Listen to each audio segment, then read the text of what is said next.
Hypertime to podcast.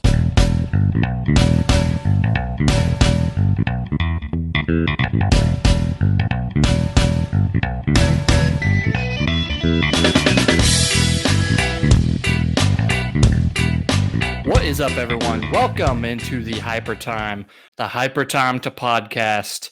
And I am your host, Josh Miller, and bringing the beefy podcast with me is my co-host, the podfather himself, Alan Muir.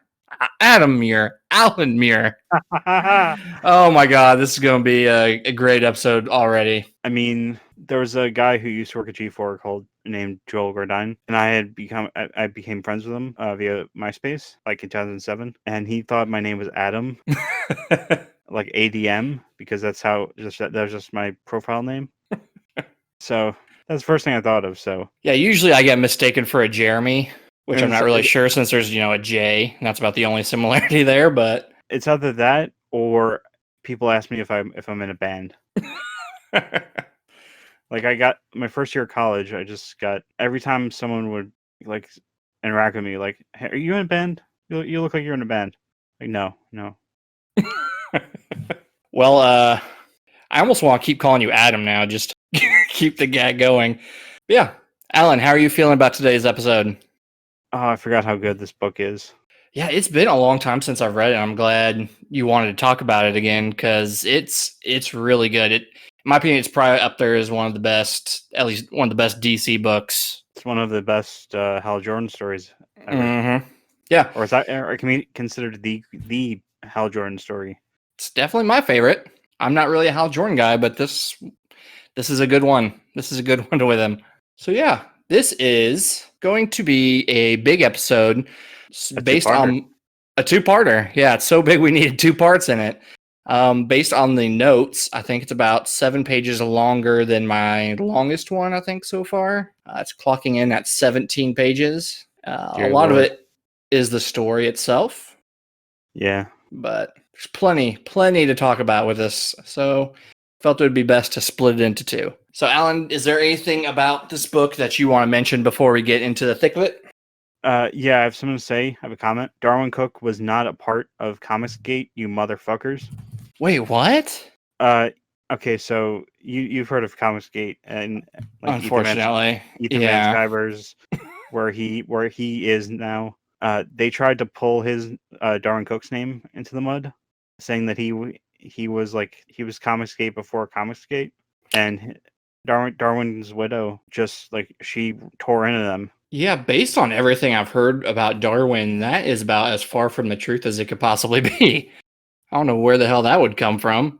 From people who want to either make themselves look better or take someone who's an icon, have them remembered horribly rather than the way they should be. Well, it sounds like people have kind of disputed that pretty well, I'm sure. Yeah, this happened like 2 years ago. It came from a tweet saying, "Thanks for the story about Darwyn Cooke tonight, guys. My favorite artist. Here's a video that shows he would have been Comicsgate at Ethan Van Sciver, Doug TenNapel, just a bunch of other people." And then Darwyn's wife, or widow, Marcia, said, "Hi guys, this is Darwyn's wife, and I can guarantee they thought you Comicsgate idiots were a bunch of crybaby losers ruining comics, because you are." And then awesome. that wasn't the end of it. And she replied to the original poster of the tweet saying, "Hi Grom, I can guarantee Darwyn Cooke thought you and your baby man friends were embarrassments to comics, and it can take a walk anytime." Beautiful. I love it. And then Ethan Van Sciver was tweeting, "Darwyn always went his own way against peer pressure with his own conscience," when talking about that sounds fine, but I'll send you the Bleeding Cool article. Yeah, I'll have to look at that later. Yeah, because I don't know how anyone would come to that conclusion based on, especially the New Frontier, because it kind of goes against everything that Comicsgate stands for. I mean, even some of the central characters in the book are very much, I don't even know how to put it. It's nothing that they are claiming that Darwyn is for, He's very progressive. He, tries to write women very well and respectable. One of the characters in the book is, when we get to it, is John Henry. Well, the John Henry analog of it. combat the whole idea of slavery and all that. I am baffled that anyone would come to that conclusion.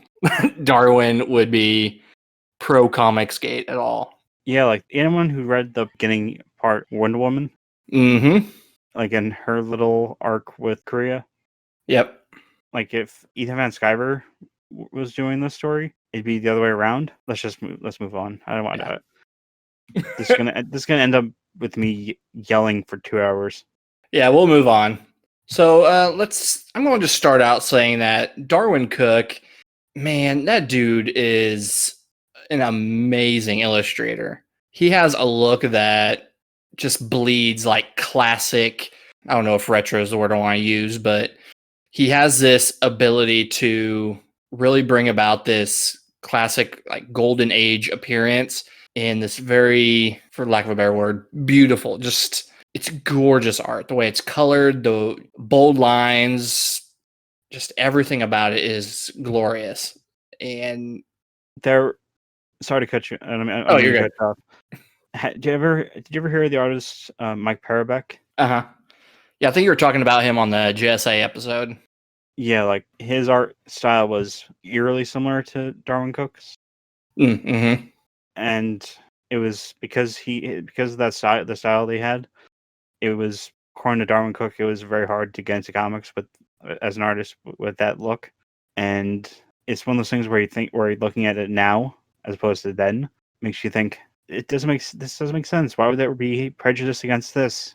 Yeah, it's almost like a lot of times people try and go, I don't know if realistic is the way I would put it, but it's definitely less cartoony in the main books most of the time. There are definitely certain characters that seem to benefit from that.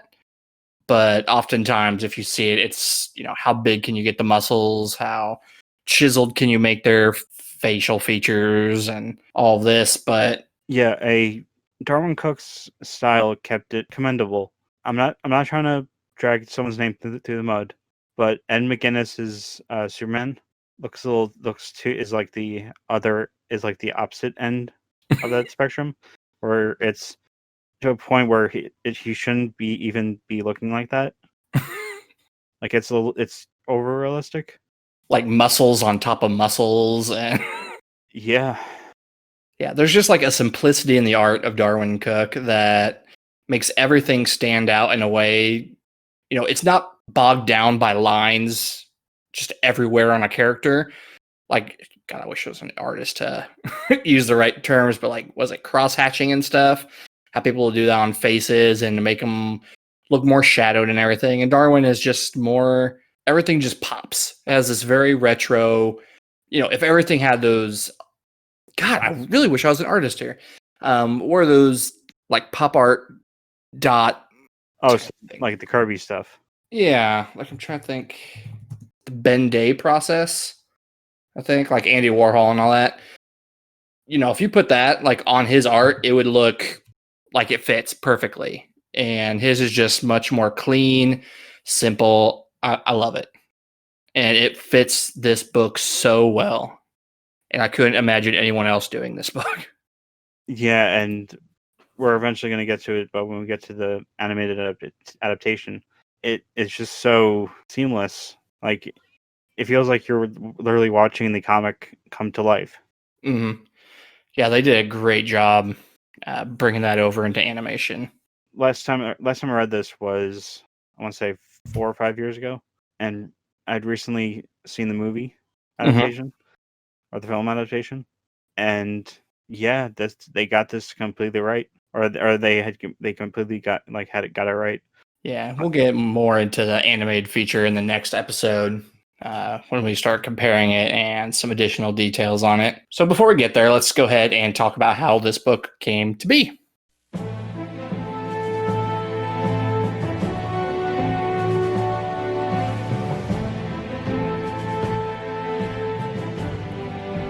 So Darwyn Cooke created a book called Batman Ego, which I've never read. Have you read it, Alan? No, looking at it in the doc is my first time even learning of it. It's my first time learning of it. Mm. Yeah, I mean, it's one of those covers I've seen a lot, but I've never actually been able to read it. But yeah, he had a lot of success with that book. And so DC approached him to do a Justice League project of sorts. And Darwyn, he took a look at different types of Justice League stories that have been told, and he wanted to do something a little bit different. So he decided to write like a period piece of just before they became the Justice League. He was most interested in the time period that the New Frontier book took place in between 1945 and 1960, and felt he would be the best fit. In one interview, he said he was basically a student of its history and fashion and all that. So he was very interested in doing a Justice League story around that time. The problem he had when he started writing it, though, is that it led to a lot of pushback from the editors. Many were trying to force it into continuity of the books. And so every outline that he made with New Frontier, he had to pass it through different editorial teams, the Superman team, the Wonder Woman team, Green Lantern, all of that. And they were trying to bring it into where like continuity was at the time. So one example was they were trying to have Wonder Woman pulled out of his story and using Black Canary instead. There was characters that were kind of written out of comics at that time that they were trying to switch out. Just this thing that was completely unnecessary. And so he had to continue to change his story to try and fit all of these different editorial team needs. But there came a point after a year where he worked everything out to make sense in continuity, and then received a call from Paul Levitz. And Paul had asked him where this original story had went that he proposed to him originally. And Darwyn explained the situation with all the editorial teams, and Paul overrode everything they had said before. And he told Darwyn, just write the book you originally wanted to write about. Don't worry about continuity. And so anytime one of the editors would start pushing back, Darwyn would, just kind of throw out, Paul says I can do whatever I want. I'm going to keep doing what Paul told me to do. So he was using that as like a blanket form to say no. And during this entire time, he was getting a little burnt out after having already completed the book once. And so having to rewrite it again was not something he was eager to do. So before redoing New Frontier, he decided to write Selina's Big Score to see if that project worked out more smoothly before investing himself into New Frontier again. And he had started out doing Catwoman with Ed Brubaker, but then he would start working on New Frontier at the same time, and things were starting to overlap to the point where New Frontier was taking over his life again. So what he decided to do was limit what he was doing on Catwoman at the time. And oh yeah, I forgot he was working on that book at that time. Yeah, the Selina's Big Score, which was supposed to come out well before the New Frontier book did, actually ended up coming out after, because New Frontier basically became the project he had to get done and off his lap first. And then since Darwyn wanted New Frontier to be as accurate as possible for the time period, he did a ton of research, some of which we'll get into at the end of the episode.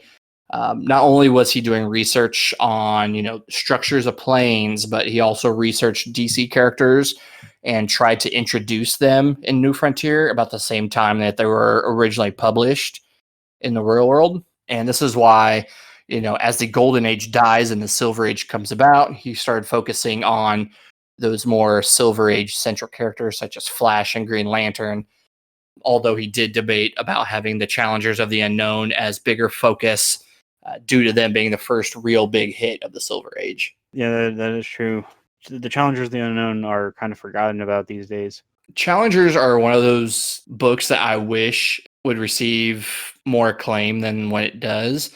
It's such an amazing idea, but I think it kind of gets overshadowed by what the Fantastic Four is nowadays. But yeah, and more recently, after Dark Knight's Metal, they had a sort of like a new take on Challengers of the Unknown, where it was exploring the Metalverse. I think I would love to see a DC movie of the Challengers of the Unknown. That was one of those things that as they're talking about what movies to bring out from the DC characters, in the back of my head, I'm like, man, Challengers would be such an awesome thing to do. You could go so many places with them, and it's not just another superhero story. It's real people dealing with problems way bigger than what they're able to handle typically. I kind of agree. I kind of would have liked more Challengers of the Unknown in this book, but he still found a way to blend them in pretty well. So Yeah, you're right. Showcased 6 from over 50 years ago, or 60. I was going to say, didn't they predate the Fantastic Four? Yeah, Because this was a Kirby thing too, wasn't it? yeah. Kirby, like, he reworked everything in like 4 years later in 1961. Yeah. This is such a great idea. I'm surprised more haven't been done with them. They show up from time to time, and I know one story I would like to discuss in the future will involve them on like a very slim level, but I've always liked the Challengers. I think they're really cool. But with that, I think we could get into the story now and try and knock out the hefty part of our episode here as we get into New Frontier Issue 1.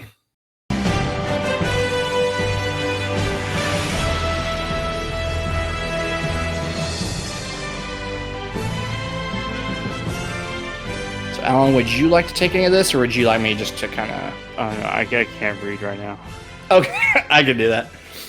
All right, so the story of DC, The New Frontier, begins in the Pacific in 1945. You'll see a man and his dog in a cave surrounded by weapons and ammunition, writing a story on the cave wall. He's telling their story, the story of the losers. They were on a rescue mission to save anyone aboard a crashed plane on a remote Pacific island, but as they got near the island, something big causes the boat to capsize, but they make it to the island. Which, if you don't know what this book is about, is one of those things you kind of realize is foreshadowing of what the bigger problem is later down the road. Yeah. As they get their bearings, they notice a giant T-Rex, and the T-Rex notices them. The losers start an attack with a missile launcher, but lose one of their own, Gunner. They're able to drive the T-Rex away with some grenades, costing it its arm, but it was enough to scar Sergeant Cloud mentally. I will say the death of Gunner, that was like I completely forgot about that character when the first time I read it. Mm-hmm. And like the way his death is handled, this character who you shouldn't care about, but yet you do care about, is a testament to what Darwyn could do. Mm-hmm. Yeah, Darwyn did a great job of, because it happens quick. It's not, you barely know any of these characters when all of this starts happening. But Darwyn has a great way of, speaking through other characters about who this person is that just died to show just how impactful it was for all those other characters. And it takes its toll on these characters as they're all here on the island. Darwyn did a very great job, and considering he had to limit what he did on the island as well, in terms of writing, I think it still worked out pretty well for him. So from there, they're able to locate a cave that shows signs of other people being there. They're finding rations. Jesus, I can't talk today. Rations, weapons, and more, all from different troops around the world. They decide to wait there and see if anyone who they were sent to rescue will show up. However, the next morning, Skipper and Cloud are startled awake by rocket fire, and then quickly learn that the Tyrannosaurus wasn't the only dinosaur on the island.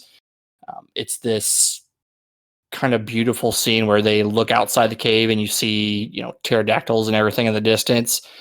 Now that it's daylight and they're kind of getting a better view of what exactly they're in. So as they investigate, think it's Sergeant Cloud, they are attacked by a pterodactyl. They fight back, but Skipper ends up being carried off. When Cloud returns to the cave, he is met by one of the men they were sent to rescue, Colonel Flagg, who tells Cloud that the sergeant didn't make it.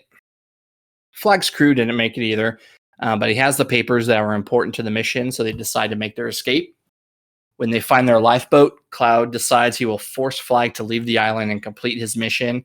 However, Cloud already had his brothers lost there, and he finds it his responsibility to take down the T-Rex that killed Gunner. So Cloud goes on a search and comes across the T-Rex after spending one last night beside his fallen brothers, but forgets one thing that Flagg told him, and that's Flagg set traps around the island.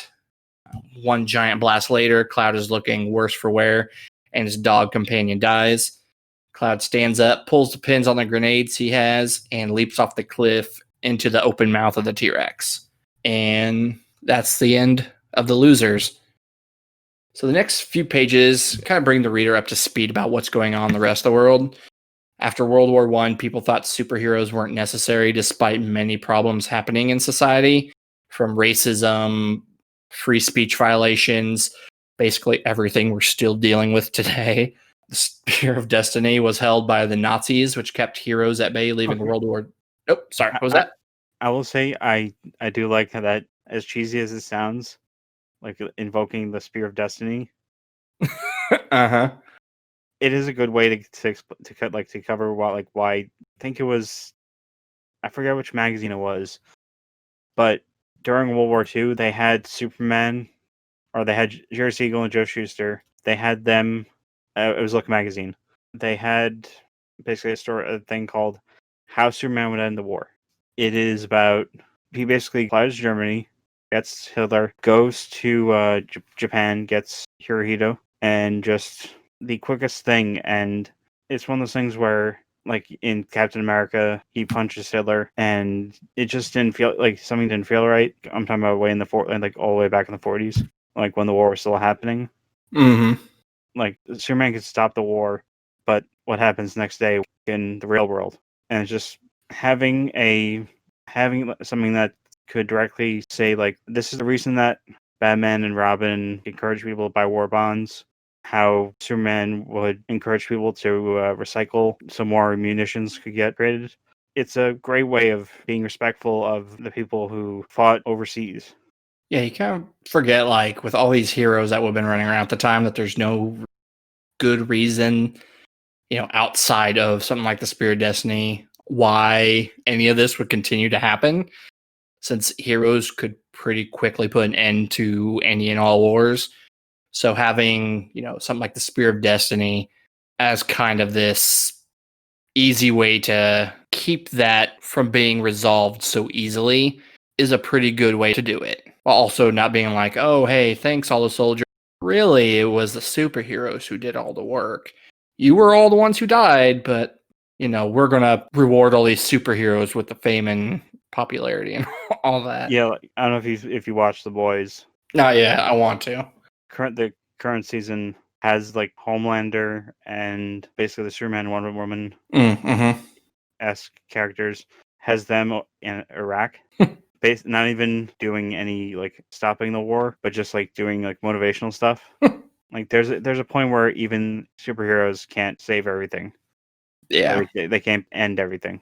See, as we mentioned, the Spear of Destiny, it was held by the Nazis to keep heroes at bay during World War II and left it in the hands of normal people. But nuclear war was potentially on the brink.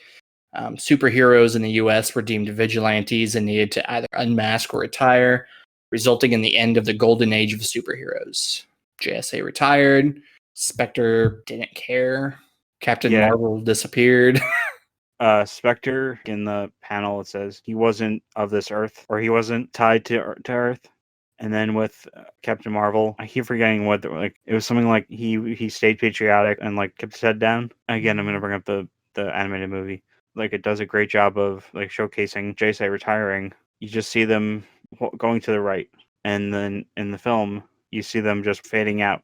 I'm trying to remember the animated film. They did all that stuff like in the opening credits too, didn't they? Yeah, it was really fast. It's one of those blink and you'll miss it type things. Mm-hmm.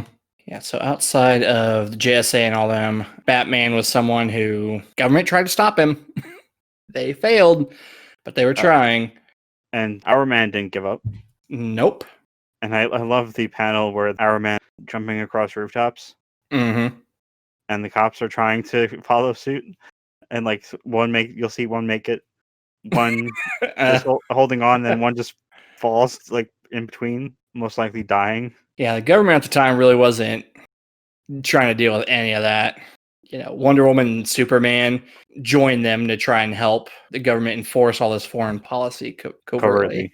But yeah, a lot of heroes just wasn't going to deal with it. You could say, I think this is a better Civil War story than Civil War on Marvel side. Yeah, it is. So yeah, there's a New Frontier has a lot of different flashing scenes.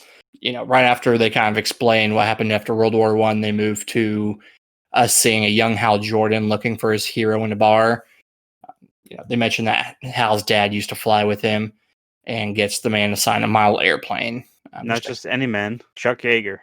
Yep. As soon as I read that, I had a little internal giggle. because in the documentary Secret Origin, the story of DC Comics, Ryan Reynolds, who's narrating the documentary, describes Hal Jordan as a comic book Chuck Yeager. And I was like, and like this has the innocence that the way that young Hal is written compared to how Jason Todd was written in the 80s was day and night. Hal is just like the kind of son you want. Meanwhile, Jason Todd tried to jack the Batmobile, Yep. but couldn't, so he just tried to take the hubcaps. And they do a better job in this, like in this short bit with young Hal, than they did in the Green Lantern movie, where it's all played up. Yeah, I want to know if do they even show his dad dying in this book? No, they don't. They mention what happened and that he died. Too often writers are like, "Oh, here's a scene where you see Hal's dad's airplane blow up in the sky," but again, Darwin just it's not necessary. Like you can show easier ways to connect with Hal than, "Oh, here's a boy losing his father," very tragically. You can. And they kind of did that with Identity Crisis. Yeah, they did a lot of things with Identity Crisis, for better or for worse. So here we see Gotham City in 1952, the scene that we were talking about with Our Man running across the rooftops. Unfortunately, 4 policemen and Our Man all fall their deaths. And we learn in the paper written by Iris West not only the outcome of Our Man, but also other cases involving the so-called un-American activities. We learn the president tried to have Superman round up Batman and failed. We are told that Task Force X, also known as Suicide Squad, is led by Rick Flag and more. Next, we see Hal Jordan again as some dogfighting is happening in the sky. Him and Ace Morgan are in battle with some other pilots, and Hal's plane gets shot down. He is injured during it and passes out, but Ace is able to rescue him during free fall and pulls a chute. At the same time, we see Lois Lane and Jimmy Olsen hopping aboard a helicopter and are about to fly over where Hal Jordan soon lands, which I love Darwyn Cooke writing Lois Lane too. Yeah. Which, bringing up Comicsgate again, Lois is like the antithesis to everything they stand for. So again, I'm not sure how they came up with that idea. Like Lois is this stubborn but incredibly brilliant and knows exactly how to get what she needs. I love the way Darwyn writes her. It's fantastic. She's like, Jimmy, you've got to be taking notes on this because let me show you how it's done. So yeah, and he mentions how Jimmy faked having press credentials, and I think they said something about him smuggling himself over. I think so. Yeah. It's so good. So yeah, they're on their way to fly over kind of where Hal Jordan ends up landing, which is actually on top of a Korean soldier who, as Hal kind of gets his bearings together, the Korean soldier comes back, and as Hal fires a signal flare to be rescued, it also catches the eye of other Korean soldiers, but the one he lands on gets back up and tries to kill Hal, but then Hal does the unthinkable after failing. Well, yeah, each panel has his internal thoughts, him just desperately trying to think of how to tell the guy that the war is over. Mm-hmm. And he has no chance, like he doesn't know the words, and this is what they got just nailed in the animated movie, like the whole sequence. Yeah. So Hal shoots the Korean soldier in the head. I thought it was in the like right in the cheek, right underneath the guy's eye. I think it was, yeah, because it has, if I remember right, the panel shows like it right up against his cheek, and you see the soldier's eyes like come to the realization that he's gonna die, like right there. And it goes to a red bam. Mm-hmm. And then from there, the helicopter that Lois and Jimmy are in sees the flare, and they pull Hal aboard, and it's there that he's kind of in shock, but he finally remembers the Korean language needed to end the war. It's not just that him, like, he remembers. He's constantly repeatedly saying the same thing over and over, and they're like, Jimmy and Lois are like, what's he saying? The pilot tells them that it's Korean for the war is over. Mm-hmm. and you get a little bit of PTSD with Hal. Yeah. So from there, we see another flash to a different part of the world. We see the origin of another character taking place in an observatory where an old man is apologizing to the shadowy figure about bringing him to Earth from Mars. The figure stands up. We see that he's green, bipedal, and humanoid, but he is definitely not human. And during the conversation, has a heart attack. Yep. Or which has been the over and over origin for Martian Manhunter. Mm-hmm. And because of that heart attack, it kind of leads him to change his appearance later on to something that will not invoke the same reaction from other people. Yeah, he doesn't do it in this, but he does in the animated feature.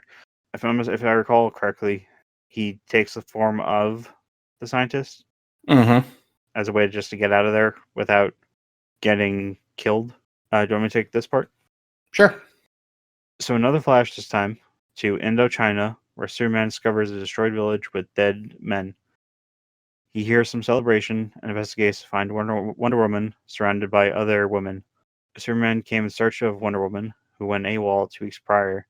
During a mission to bring back an airplane and its American men, she noticed a rebel camp with women held in cages.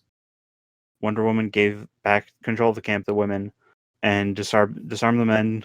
Like I said, freed the women, and she gave the women all the guns that the men had.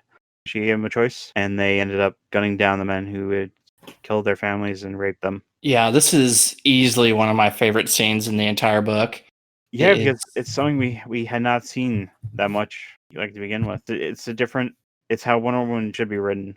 It's fantastic. I meant to put a quote in here, which of course I left my tablet upstairs that had the quote on, so that's not going to work. But yeah, it was basically her just going to town on Superman, just telling him that the government is using them for their own means, that they need to stand up for what they believe in also. And if that means not working with the government, then so be it. Okay, I do have my tablet with me. Is it the one where, when it comes to Washington, like wanting an explanation for the whole thing? Can't remember. I think it's like right before she sends him packing. You can tell them I'm over here winning the hearts and minds of the disenfranchised. Yeah. Basically everything she tells Superman here, I just absolutely, she's standing up for her own beliefs and that she's willing to cast aside everything that the government's trying to make her do. And there's also a good scene here where, the entire time she's basically sitting down, so you don't really see them standing up side by side. And then she finally stands up next to Superman and she's towering over him.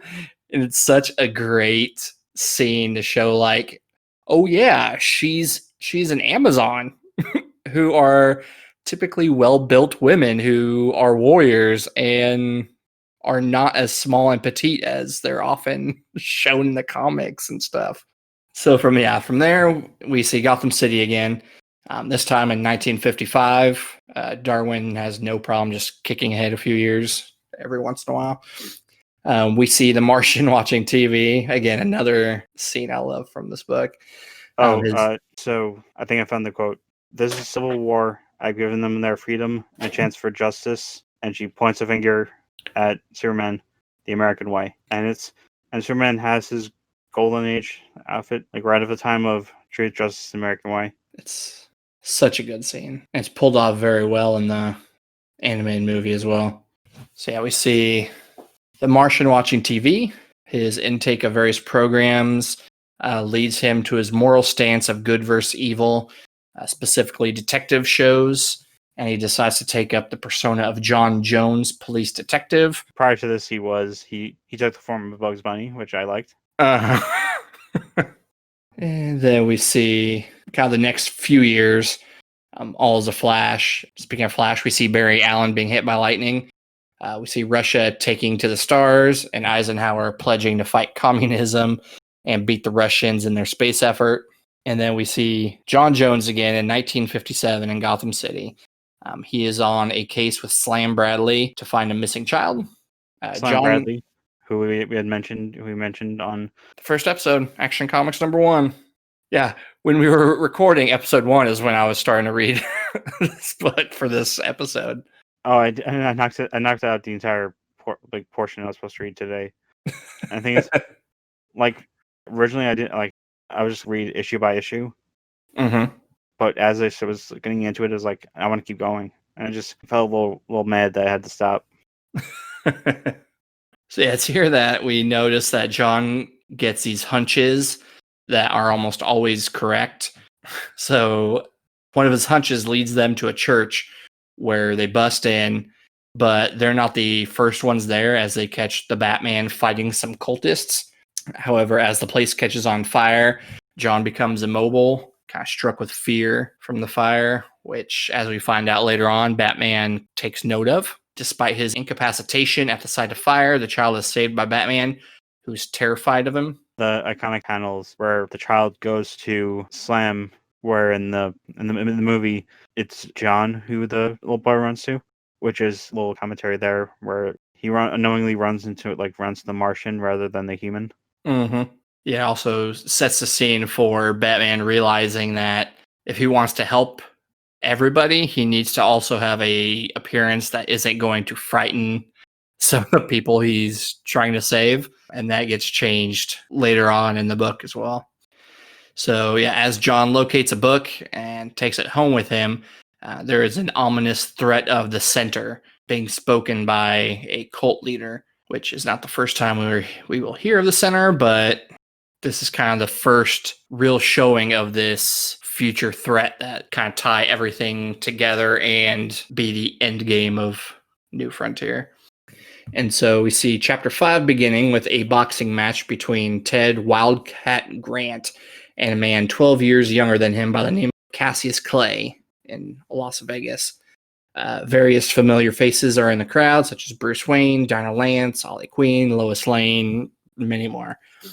Clay almost wins by KO until Grant is saved by the bell, but the following round, Grant comes back and wins. Soon after, a celebration is being held. Hal and Ace are telling stories to a couple of women. Other heroes are having conversations. And then everything is kind of broken apart as Captain Cold plows through the wall of the celebration. Captain Kool-Aid Cold. Captain Cold-Aid. Which, of course, poor Captain Cold doesn't catch a break because Iris is on the phone with Barry, and he hears her cries for help as Cold freezes her hand. So Barry grabs his flash suit and darts out towards Vegas. Before he does anything else, he thaws out Iris's hand, gives her a quick little smooch, which I thought was absolutely sweet, and starts going at Cold, who diverts him instead to different bombs around the city. But as he's going around picking up all the bombs, he realizes Cold lied to him about one of the bombs to keep him busy during the escape, but doesn't fall for it and ends up capturing Cold. This results in one of the scenes that Darwyn really wanted to write about and draw, which was it snowing in Las Vegas. Yeah, that. And I think, is it before this or after this where I think it's Ollie who mentions contacting Jay when they're talking about after Flash. I think so, yeah. Which is like just that fan service. Mm-hmm. Yeah, Darwyn does such a fantastic job of like showcasing everything being in one world, even without showing everybody in front and center. There are definitely characters that get the majority of the screen time in this book, but I don't feel like it's ever at the behest of everyone else. He does a great job of still giving everybody like an equal amount of character, even if they're barely showing up. So from there, we cut to just after where Hal is having a heart-to-heart with Ace. He tells Ace what happened in Korea and how he feels like damaged goods and not happy with where he is in life at the moment. Ace gives him some good news, though, and he got Hal an interview with Carol Ferris to join Ferris Aircrafts. Chapter 6 starts here with another flash to seeing Daredevil Matthew Ryan having a nightmare of a plane crash he and his friends were in, and that they all should have died in. He drives off in hopes to get some answers about why he keeps dreaming the same thing. And then we see the scene with Hal and Carol having dinner for an interview. He passes with flying colors and flirts his way into the heart of his soon-to-be boss, which I like that scene as well, where she's like, I don't typically drink or have relations with my employees. Yeah, she says, I don't get involved with my employees, and Hal says, I don't start for 2 days. And So you just the look on Carol's face says it all. mm-hmm. And once you say like, "I'll have one too" or something to the waiters, it's good. Darwyn has a great way of writing stuff like that. So they flash back to Matthew Ryan stopping at the site of the plane crash he was in. And to his surprise, his other friends are there as well for the exact same reason. They're having similar nightmares and are being pulled to the same spot, thus the reuniting of the challengers of the unknown. There's another scene in Knoxville, Tennessee, a burning home and disappearing hoods. We see a black man falling to the ground with a noose around his neck who saw his whole world destroyed. He had to listen to his wife and child scream until they couldn't anymore in their burning home. And we see the man getting up and walking into the distance in search of what he calls the triangles. Next scene showcases Task Force X in battle with a pterodactyl. The beast grabs one of their men named Evans and flies off with him. Evans uses thermite to explode in the air right above the Statue of Liberty. And then during the funeral, Flag mentions that he has seen something very similar before on an island in the Pacific. And so, as I mentioned before, stuff that you would think would tie together, Darwyn is starting to kind of connect the dots in several places. Darwyn flashes back to Tennessee again. We see the story of John Henry being told as shadows show a man with a hammer in his hand. Exertion, creation of a hammer. And then in California, Hal is heading towards Ferris Airfield, where he comes across Colonel Flagg waiting to meet him. And it's clear they will get along just fine. We see Hal starting to be tested. He's in a container and dropped into the water. During this time, he reflects on a letter he wrote to his brother detailing the various exercises being conducted on him. He mentions he is falling head over heels for Carol and how him and Flagg aren't exactly friends. How, like every other test, passes with flying colors. And after a quick jab at the colonel, Hal is told about Task Force X and Flagg's history. Again, Tennessee. Black people are being murdered, churches are being burned, and some Klansmen are on the hunt. However, they learn that they are being hunted by a black man with an axe to grind, or in this case, two very large hammers. Next scene is with John Jones. He goes to the movies where he sees a Superman cartoon, which is modeled after the old Fleischer cartoons, and a newsreel about the challengers of the unknown. A movie starts about humans meeting a Martian. Not realizing it's not a comedy, John cracks up at the bad dialogue and horrible props. He just gets a kick out of what their interpretation of Martians are in this very cheesy, 1950s flick. Oh man, he'd love what's going on History Channel right now. Ancient aliens. Yeah, Or it's pretty good. You can just flash forward 50, 60 years in the future. He was listening to Coast AM. Yeah. So after the movie, John goes back to his apartment. He is met by Batman, who seems to know there's more to John. He's looking for more information about the night at the church from 18 months prior. And he wants to work together, but gives a warning to John in case his trust is misused. And yet another quote that I absolutely love, where Batman says, "It took a $70,000 sliver of meteor to stop the one in Metropolis. With you, all I need is a penny for a book of matches." Just fear-inducing. I love how quick Batman gets to the point of that. So in Washington, D.C., we see Wonder Woman receiving a diplomatic citizenship to the USA. During her speech, Nixon cuts her off, and shortly afterwards, Wonder Woman is told to have an extended vacation and that she essentially isn't needed anymore. We cut to Hal and Carol driving in the desert. Carol has a surprise for Hal by showing him the true Ferris aircraft. They seem to be developing more advanced equipment and vehicles than previously known. Hal is then introduced to Faraday, who tells Hal he was hoping for someone better, but has to make do with him. Then he informs Hal of what brought the government to this point: German engineering being passed among allies after the war, Russia heading into space, America trying to catch up, Task Force X and one of their divisions, the Suicide Squad, facing the paranormal, and then finally the arrival of an alien at an observatory several years back. And Hal, who has always wanted to go to space, may finally have his chance as he is told they are going to Mars. And then the issue ends with John Jones finally opening the book from the cult member using a key that Batman had provided when they met. Reading it, he learns of a Viking who found himself on an island covered with dinosaurs. He was able to escape, but the book had one additional detail: a large presence that could dwarf planets and block out the sun. Upon touching the page, John is flooded with feelings of death, suffering, and despair. He learns that whatever the thing is, it's not on its way, but that it's already here. And that is, story-wise, where we will end New Frontier. That felt like a good halfway point of it all. But before we end the episode, I have a little bit of random trivia that I felt I would share.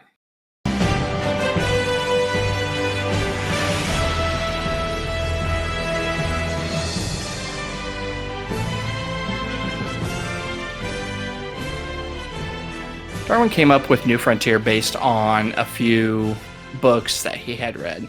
There's a Tom Wolfe book and film adaptation called The Right Stuff, along with books from James Ellroy, due to his ability to insert fictional characters into real history. And so he was very much inspired to do a similar thing with superheroes. The first issue of New Frontier received a lot of flack from publishers because it involved characters that would be deemed inconsequential to the story. All die off immediately, and people wouldn't remember them. And i.e. the losers. Exactly, yeah, the losers. But Dwayne set a goal. Oh, sorry. No, this is complements what the rest of the note says. I cared about every single character. My heart sank when the dog died. Mm-hmm. But that happens with anything with dogs. And like every character, it just felt like there's something more to it that certain comics don't have. In comics today, I haven't had for a while.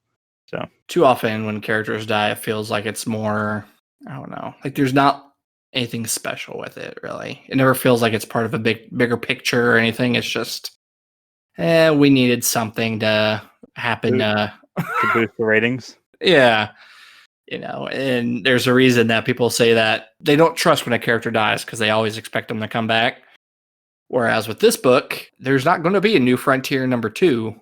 So you kind of know that when these characters are dead, they're actually dead.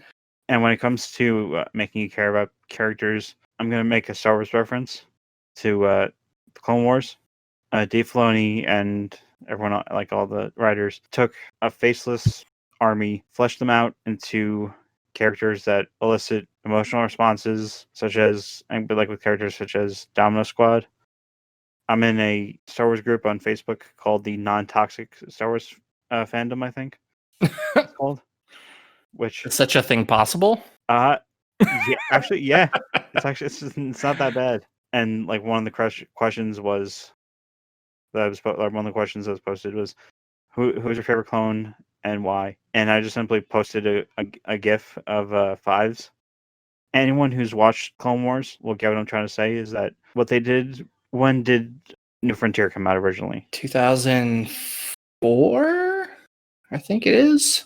What Darwyn Cooke did in 2004 and what Dave Filoni did with Clone Wars is pretty much eye and eye, in that they made you feel about characters who, from the look of it, shouldn't be important.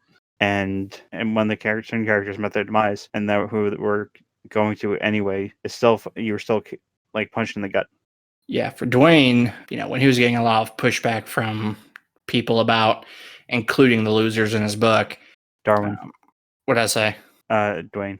Oh, Jesus, misspelled it. It's even in my notes as Dwayne. Hey, we all make mistakes. Let me fix that. Darwyn. Okay. So, oh, God, one episode. So, yeah, he set a goal for himself that he would make people care about the losers and only needing to do one issue to do it. And if he succeeded in doing that, then writing characters like Superman and Flash would be easy. And I think he succeeded in that. Like I mentioned, there's a lot of characters who do not see the same amount of spotlight as some of the other characters in his book, and he's still able to make you care about so many, if not all of them. And he did just that with the losers too.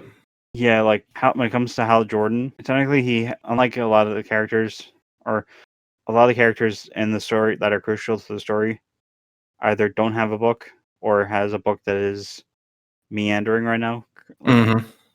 Where, like, when the current state of DC Comics, Hal has Green Lantern season 2 that Grant Morrison is writing, and that, can you vamp? I'm trying to think of the name of the artist. Oh, sure. Yeah. So, I mean, speaking of Hal, Darwyn loves Hal. He wanted him as one of the main characters because it was one of his favorites growing up. He loved not only what Hal was as a pilot and a space cop, but also thought his design was better than other heroes. So many heroes are needing underwear and capes or different flaps or pockets. He liked Hal's design because it was very simple and slick. There's a lot of black to his design and everything. So he also wanted to make him a hero again after what Hal had kind of become in later years as Parallax. He wanted to show the world why Hal was cool in the first place and try to remodel him for more current audiences. And I think he succeeded in doing that as well. And it's funny. I just remember the artist's name, Liam Sharp. Liam Sharp, that's right. Which I feel horrible about because he follows me on Twitter. Oh, does he? Yeah, because every time he posts something, I'm always congratulating him and just complimenting him. He is one of the best artists right now in comics. Like if you look up Liam Sharp, Green Lantern, he's making it look like Gil Kane is back from the dead and drawing Green Lantern again. I was gonna say, I think the book I remember saying his first work was it Countdown to Final Crisis? I think he was doing Lord Havoc and the Extremists. I think it was. But yeah, pretty sure that was it. He also has a very great voice. Oh, does he? I'll have to find a clip of him.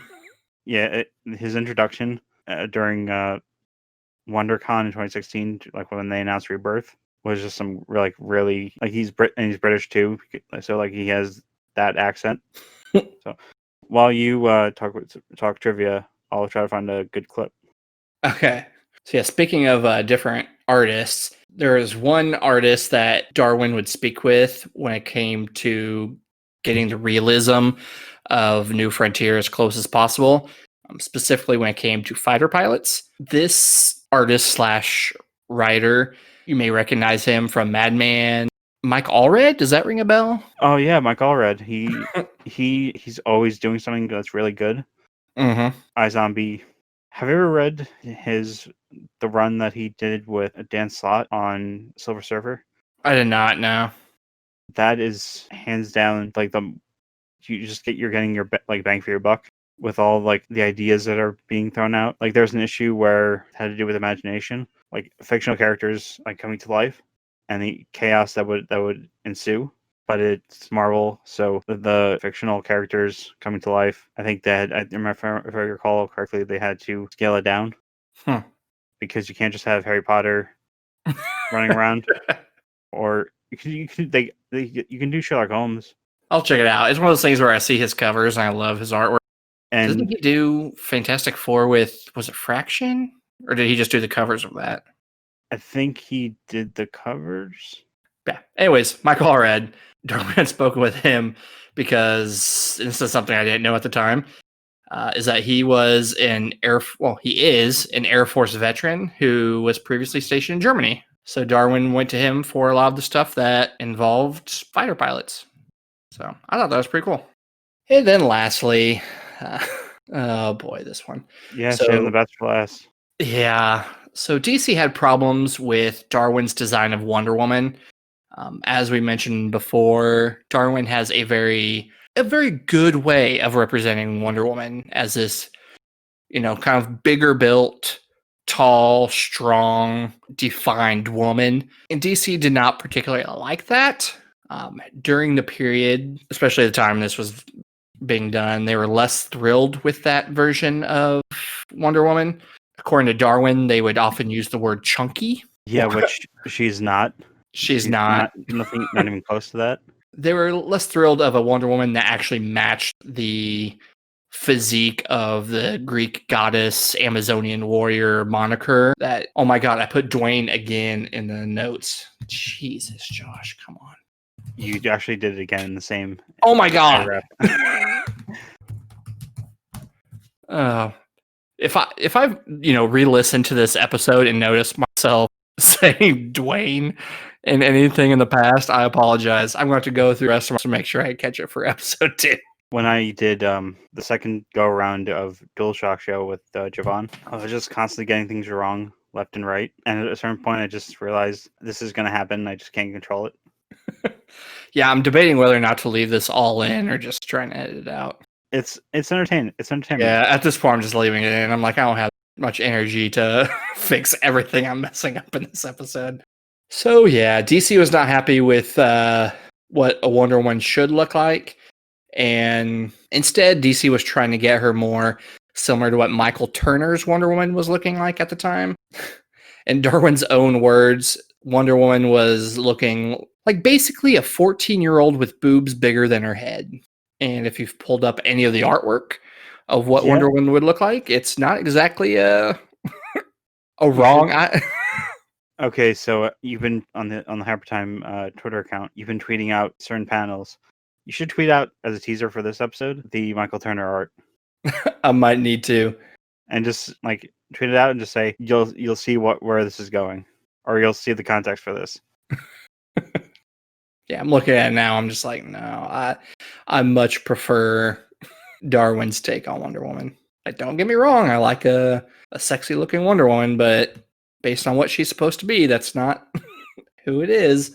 But yeah, that's all I have for this episode. Alan, is there anything else you'd like to add? I am really looking forward to reading more of this. It's real good. It's real good. And I don't know if you've read it before, but Comixology has the special the deluxe edition? I don't know if it's the deluxe edition. Because that's the one I have. Okay, yeah, you might look through it. There is a special story that came out a little after New Frontier was released. I think it came out about the time the animated movie was released. That has like separate stories set in the same world. If it's not in your collection, that Comixology Unlimited does have the single issue for that. So, pull that up too if you need it, because it's pretty good too. Will do. All right, and with that, I think we'll cut this episode as part 1 of 2. So thank you for listening.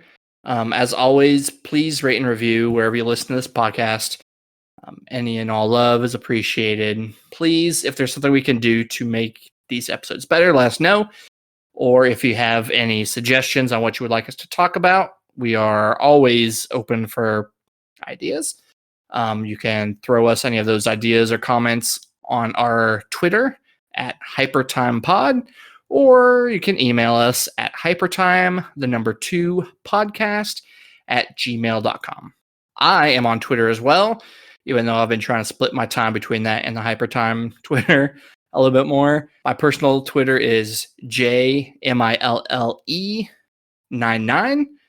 And Alan, where else would you like to stretch your stuff at? Follow me on Twitter at the Alan Muir, with 2 L's and MUIR. And I sub to usually I share a tweet that I'm proud of. And this one I made 5 hours ago today on the 19th. Now that the Fox purchase went through for Disney, it's a real shame Michael Eisner wasn't with the company when it happened. And then parentheses, billion and count. I mean, they're not using the show building. They're not. And they have, like, back when Michael Eisner wanted to get, like, have that attraction, they had the Alien license. It gets just crazy how this stuff happens. Oh, also follow the VGU Twitter, VGU_TV, and subscribe to the YouTube channel. One of these days, that Clone Wars Republic Heroes LP will be going up. Who knows, by the time this episode releases, it might. Because we're recording this on September 19th, and I can't remember when I have this episode scheduled to hit. It is September 19th right now, and part 1 of New Frontier dropping on December 2nd. So, oh yeah, then most likely will be happening at that point. The Life is Strange Before the Storm LP should be happening with Emmett. Hopefully, because it took a while again to for the old channel, the Lost Hour Games channel. So, subscribe to the VGU.TV podcasts. There'll be a link where you can find that. Where you can find shows such as Players Club, which I realized not too long ago that I can't tweet out anything about that show, because if I abbreviate it, it's PCP. So yeah. I don't know. You might get more followers too. Maybe not the ones you kind of want following, but and if I abbreviate it to just the PC podcast, we'll get like another case of not our demo, but you can also the other podcast that's in that feed is Win, the Weekend News, the VGU Weekend News podcast that Graydon web posts, and that I and Raul Contreras am on. And hopefully by the time this episode goes up, we'll have more content regarding end of generation and their thoughts about the beginning of the next gen. Yeah, by the time this releases, we'll actually have new systems in our hands. Well, certain people, Emmett is going for a Oculus Quest 2 instead of a PS4, PS5, or Xbox Series X. But yeah, that's all I've got. Okay. Then with that, I will bid everyone adieu. And we will see you further down the Hypertime, where we will have episode 2 of New Frontier. We will talk to you all later, and hope you all take care. Bye.